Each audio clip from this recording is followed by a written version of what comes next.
Welcome back to the channel. ఇవాళ వీడియోలో భార్యాభర్తలు ఏ సమయంలో కలిస్తే ప్రెగ్నెన్సీ కన్ఫర్మేషన్ అవుతుంది, ఇన్ కేస్ 1 year అయినా కూడా ప్రెగ్నెన్సీ రావటం లేదా, ఎలాంటి బేసిక్ టెస్ట్లను ఫాలోఅప్ చేయాలి, ప్రెగ్నెన్సీ వచ్చే ఛాన్సెస్కి ఎలాంటి ట్రీట్మెంట్ అండ్ రెమెడీస్ ఉన్నాయి అనే విషయాలన్నీ కూడా ఈ వీడియోలో మనం క్షుణ్ణంగా తెలుసుకుందాం. మరి వీడియోలోకి వెళ్ళే ముందు నాది ఒక చిన్న రిక్వెస్ట్, ఎవరైతే మన ఛానల్ని ఫస్ట్ టైం చూస్తున్నారో సబ్స్క్రైబ్ చేసుకోండి, అలాగే పక్కనే ఉండే బెల్ ఐకాన్ని యాక్టివేట్ చేసుకున్నట్లయితే నేను చేసే ప్రతి ఒక్క యూస్ఫుల్ వీడియో మీకు నోటిఫికేషన్ రావడం జరుగుతుంది. వీడియో ఎక్కడ కూడా మిస్ కాకుండా చూడొచ్చు. మరి టాపిక్లో వెళ్ళిపోదామా?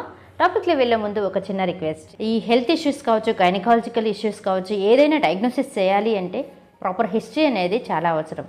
So based on the history తీసుకుని మీ ప్రాబ్లం ఏంటో అనాలిసిస్ చేసి వాటికి సొల్యూషన్స్ ఏంటో ఐడెంటిఫై చేయాలంటే కాస్త మీ యొక్క కాన్వర్జేషన్స్, మీ యొక్క హిస్టరీ అనేది చాలా ఇంపార్టెంట్. కాబట్టి త్రూ కాల్ మీ ఫోర్ ద్వారా కాల్ చేయండి, మీ డౌట్స్ని క్లారిఫికేషన్ చేసుకోండి. మరి టాపిక్లో వెళ్ళిపోదామా? మ్యారేజ్ అయినా 1 year అయినా కూడా పిల్లలు పుట్టడం లేదు, వీక్లీ ట్వైస్ థ్రైస్ భార్యాభర్తల రిలేషన్షిప్లో ఉన్నప్పటికీ ప్రెగ్నెన్సీ అనేది కన్ఫర్మేషన్ అవ్వటం లేదు అంటే దాన్ని ఇన్ఫర్టిలిటీగా చెప్పుకుంటారు. ఇందులో మేల్ ఇన్ఫర్టిలిటీ, ఫీమేల్ ఇన్ఫర్టిలిటీగా డివైడ్ చేస్తారు. అంటే ఎక్కడ ప్రాబ్లం అనేది నోటీస్ చేయాలి అంటే కొన్ని బేసిక్ టెస్ట్లు అనేవి చాలా అవసరం. ఫీమేల్లో చూసినట్లయితే వాళ్ళ యొక్క హార్మోనల్ బ్యాలెన్స్ ఎలా ఉంది, లైక్ ఎల్హెచ్ కావచ్చు, ఎఫ్ఎస్హెచ్ హార్మోన్ కావచ్చు, ఏఎంహెచ్ హార్మోన్ కావచ్చు, త్రూ స్కాన్ ద్వారా కావచ్చు, how the uterine structure, reproductive structure ఎలా ఉంది, ఓవరీస్ యొక్క స్ట్రక్చర్ ఎలా ఉంది, ఏదైనా పీసీఓడీస్తో బాధపడుతున్నారా, ఎండోమెట్రిసిస్ ఉందా, అంటే ఈ ఎండోమెట్రి పొర అనేది ఆ ఓవరీస్లో కానీ లేదంటే ఫిలోపియన్ ట్యూబ్స్లో కానీ సిస్ట్ లాగా మారిపోతుంది అనమాట. దీన్ని మనం ఓవరీస్లో కానీ ఏదో డిపాజిట్ అయితే దాన్ని చాక్లెట్ సిస్ట్లుగా చెప్పుకుంటాము. సో ఈ విధంగా ఎన్నో రకాల ప్రాబ్లం ఉండటం వలన ప్రెగ్నెన్సీ రాకపోవటానికి కారణాలు ఉండవచ్చు. మేల్స్లో చూసినట్లయితే మేల్లో ఒకే ఒక సింగిల్ టెస్ట్ చేసి ఐడెంటిఫై చేస్తారనమాట.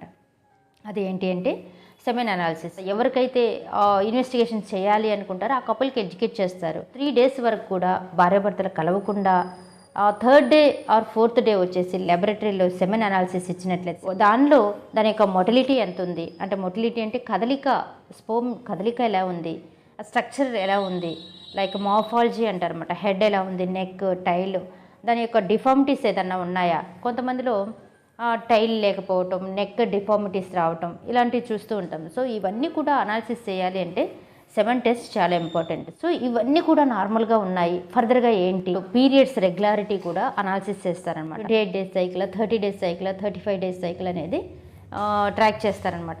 మీ పీరియడ్స్ కూడా రెగ్యులర్గా ఉన్నాయి, మీ టెస్ట్లు కూడా రెగ్యులర్గా నార్మల్గా ఉన్నాయి అంటే కొంచెం డెప్త్గా పోవాల్సిన అవసరం ఉంటుంది. అది వచ్చేసి ట్యూబ్ టెస్ట్ అంటారనమాట. ఈ ట్యూబ్ టెస్ట్ అంటే కొంచెం డైని ఆ ట్యూబ్స్ ద్వారా అవి అండాశయంలోకి చేరుతున్నాయా లేదా అనేది స్కాన్ ద్వారా అనాలిసిస్ చేస్తారనమాట.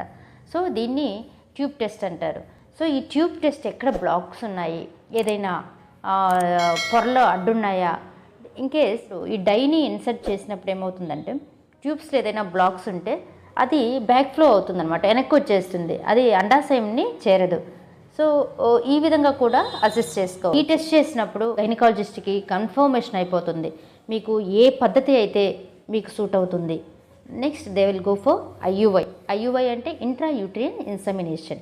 ఈ ఇంట్రా యూట్రియన్ ఇన్సెమినేషన్ అనేది ఎలా చేస్తారు అనేది చూసినట్లయితే ఇది వచ్చేసి చాలా చిన్న ప్రొసీజర్. ఇది ఏమైనా సర్జికల్ మేనేజ్మెంట్ కాదు, సర్జికల్ ప్రొసీజర్ అయితే అంతకంటే కాదు. ఇది జస్ట్ ఒక చిన్న టైప్ ఆఫ్ ప్రొసీజర్. ఇది 10 to 15 minutesలో అయిపోతుంది. అంటే మీ హస్బెండ్ స్పర్మ్ని కాస్త వాష్ చేసి మంచిగా ఉండే హెల్దీ స్పర్మ్స్ని డైరెక్ట్గా గర్భాశయంలోకి ఇన్సెమినేట్ చేయటం అనమాట. ఇది వచ్చి ఐయుఐ పద్ధతి. ఇందులో కూడా మీకు ఏది సూట్ అవుతుంది, ఈ ఐయుఐ పద్ధతి మీకు సూట్ అవుతుందా లేదా డైరెక్ట్గా ఫర్దర్గా టెస్ట్ ట్యూబ్ బేబీ పద్ధతి మీకు సూట్ అవుతుందా అనేది ఆల్మోస్ట్ ఇక్కడి వరకు గైనకాలజిస్ట్కి ఖచ్చితంగా ఐడెంటిఫై అవుతుంది. ఏది సూటబుల్లో గైనకాలజిస్ట్ డిసైడ్ చేస్తారు. ఈ ఐయుఐ పద్ధతి చేసిన వెంటనే 3rd dayకే 4th dayకు ప్రెగ్నెన్సీ టెస్ట్ చేసుకొని లేదు మాకు నెగిటివే వస్తుంది అని చెప్పి చాలామంది డిసప్పాయింటెడ్ అవుతూ ఉంటారు.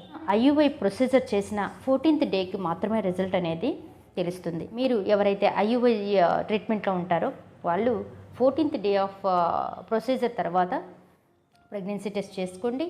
ఐదర్ పాజిటివా నెగిటివా అనేది డిసైడ్ చేసుకొని, ఇన్ కేస్ నెగిటివ్ అయితే again you have to consult the gynecologist and do one more IUI procedure.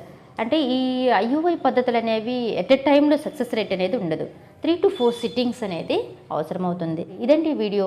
1 year అయినా కూడా ప్రెగ్నెన్సీ రాకపోవటానికి ఎలాంటి కారణాలు, బేసిక్ టెస్ట్లు ఏవేంటి చేసుకోవాలి, ఫర్దర్గా ఎలాంటి ట్రీట్మెంట్స్ని ఫాలోఅప్ చేయాలి పిల్లలు కలగడం కోసం అనేది విషయాలకు తెలుసుకున్నాం కదా. మరి ఈ వీడియో కానీ మీకు నచ్చినట్లయితే లైక్ చేయండి, షేర్ చేయండి, సబ్స్క్రైబ్ చేయడం మాత్రం మర్చిపోకండి. మరిన్ని వీడియోస్ కోసం ఏదైనా డౌట్స్ కొరీస్ ఉన్నా త్రూ కాల్ మీ ఫోర్ ద్వారా కాల్ చేయండి. మీ డౌట్స్ని క్లారిఫై చేసుకోండి. Thank you.